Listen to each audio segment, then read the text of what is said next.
Have you seen a movie called Pitch Black, Russ? I saw this movie in the theater when I was 17, I want to say. I was insanely high and I fell asleep. Most days I take that as a compliment. Dark in that movie theater. That movie's dark. I Pitch fell black. asleep. The whole planet's dark. This was my introduction to Vin Diesel. Good old Vin. This was before Fast and Furious, before he became a complete cartoon. Before he became family.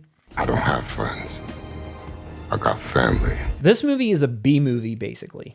If you go into this movie thinking this is a B movie and you're prepared to kind of just have fun with it in that sense, let me just dig in for a second, because this movie has already been released in 4K by Arrow, but it was only in a regular box. It was in one of their thicker cases, though. You know how sometimes the cases are just slightly thicker? Inside there was a booklet for limited time. I picked that one up, and there was a good amount of features on there. I watched it. I still enjoyed it. This one's actually coming out in Germany in a really nice collector's set that Arrow is kind of already known for, but they just didn't do for this movie. It's a huge set with all the trimmings and such. It also appears that the Turbine features are exclusive to this release, and very few of what came on Arrow are even here. As Turbine tends to do with these, there's two different covers, and they're both limited. One cover is 2,222, and one cover is 1,111.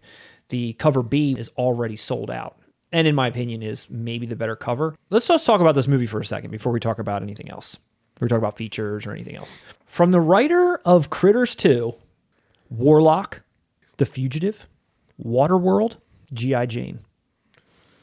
Keep my wife's name out your fucking mouth! This movie, I expected to just be a piece of dog shit, which I guess you could argue that it is, but I guess just for some reason I had fun with it because, ready for this? I had fun with Vin Diesel.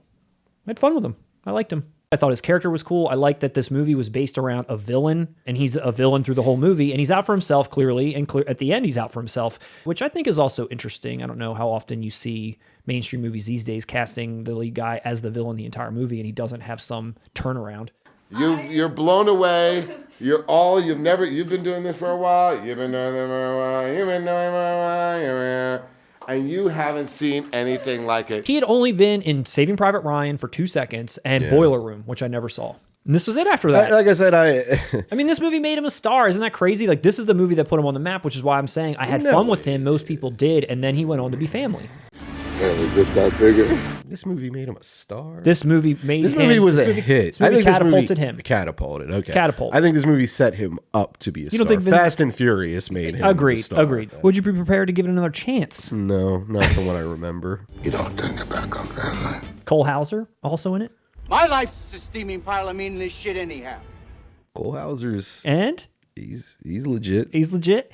And Keith David also in it, reliable. All right, always reliable. Now I'll you don't remember he's in it? No, I must have slept through the entire. He's in it. Is he in it in the first 15 minutes? He's one of the people that are on like this ship that crashed on this planet. He's like one of the people on it. Vin Diesel's the prisoner. It's like a transport ship. It's like Alien 3. No. You know, obviously they're on the planet that goes dark almost immediately, and then they realize that all the aliens that live there come out at nighttime, and then that's when they also realize that Vin Diesel is the only one that can see at night because his eyes have been like, that's why he wears these glasses, he takes them off and he can see at nighttime. So the whole movie's at night, and that's why he fell asleep. Fuck you! One reason why I wouldn't check this out, though, and I'm just being honest, if people love this movie, I'm not shitting on it, because what I'm going to say isn't directed specifically at this movie, although it includes this movie. I am not a fan of late 90s, early 2000s CGI in sci-fi movies and horror movies.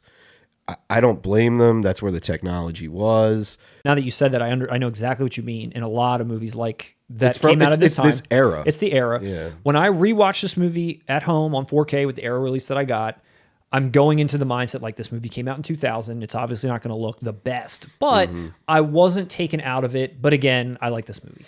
And that's what I mean. It's a hard criticism to throw at it, because it wasn't like just Pitch Black did this. It was there were good movies from that era where I watched them. I'm like, God, I hate this CGI. Such as Pitch Black. I've talked enough shit for somebody who really hasn't seen it. Who fell asleep 15 minutes in, didn't even know Keith David was in it. I vaguely remember. He's like a main character. You know what's sad? I vaguely remember Cole Hauser. Interesting.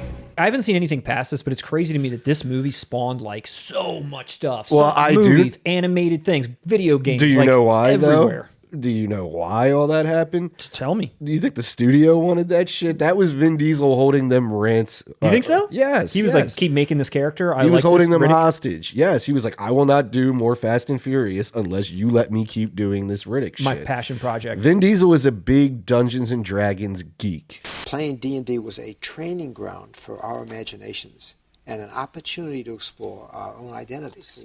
Gaming meant a lot to you as developing as a person. Yes, it did, Peter. So literally, when he was negotiating to come back for Fast and Furious and all that, he was like, nah, we got to do Pitch Black 2, Chronicles of Riddick or whatever. Maybe your sci-fi love and his sci-fi love, you had like an unspoken subconscious connection while you were viewing this film. God, you're so beautiful. God, she's so beautiful, man. Am I right or wrong? Look at her. How am I supposed to do this interview? Look at this woman. He's part of the culture, like you said. You see him, you see family, you see Fast and the Furious. When I saw this movie, he wasn't anyone yet, right? Yeah. And it's like, he was kind of fascinating. Like, he was kind of like, who is this guy with this voice? He's got this very, like a guttural, like, voice. All you people are so scared of me. It's like, pitch black. It's just his voice talking. You're like, who is this guy? Like, where does this guy come from? And now he is who he is, but I think he was just captivating. I was like, who is this guy that keeps waking me up? 2 years ago, if you said, hey, Vin, would you like to be immortal? I'd say, of course, we all want to be immortal. Who wants to die? But after spending so much time playing the character, the only thing I think of when I think of immortality is the countless lives, the countless loves,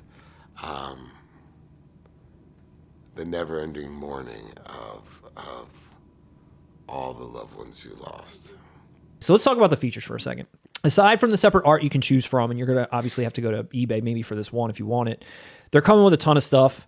Other than the box art being different, the inner poster and all that kind of stuff is the same. The inside box has a different image. I feel like I like the limited A ones inside box more, but I like the limited B's outside box more. So I don't know. The only caveat to this is that this only comes with the director's cut. So the Arrow one gave you director's and theatrical if you so chose to watch.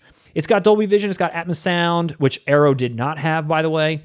Nearly 2.5 hours of exclusive new interviews with the directors, the actors, FX people, writer, cinematographer, all kinds of interviews. TV prequel, animated film, a dozen of small featurettes, including a making of. You've got a making of Riddick universe book, lobby card set, poster, replica, ID, uniform patch. That book sounds really nice. I don't think it's like a chintzy one. I think it might be like a hardbound one. However, it's going to be in German. So, I mean, you're going to lose out on anything being able to read that. I do feel like this movie is solid. If you liked it, I'm sure you'll be interested in seeing this or picking it up. If not, no big deal. But if I didn't own the Arrow version, I might have just gone for this one like outright. I don't think I'm going to pick this up. I'm satisfied with the Arrow one that I do have. The extras alone are worthy of a double dip if you are a fan. That is out May 13th, so it's out this Friday, and one of the pre-orders is already sold out. So get it while supplies last.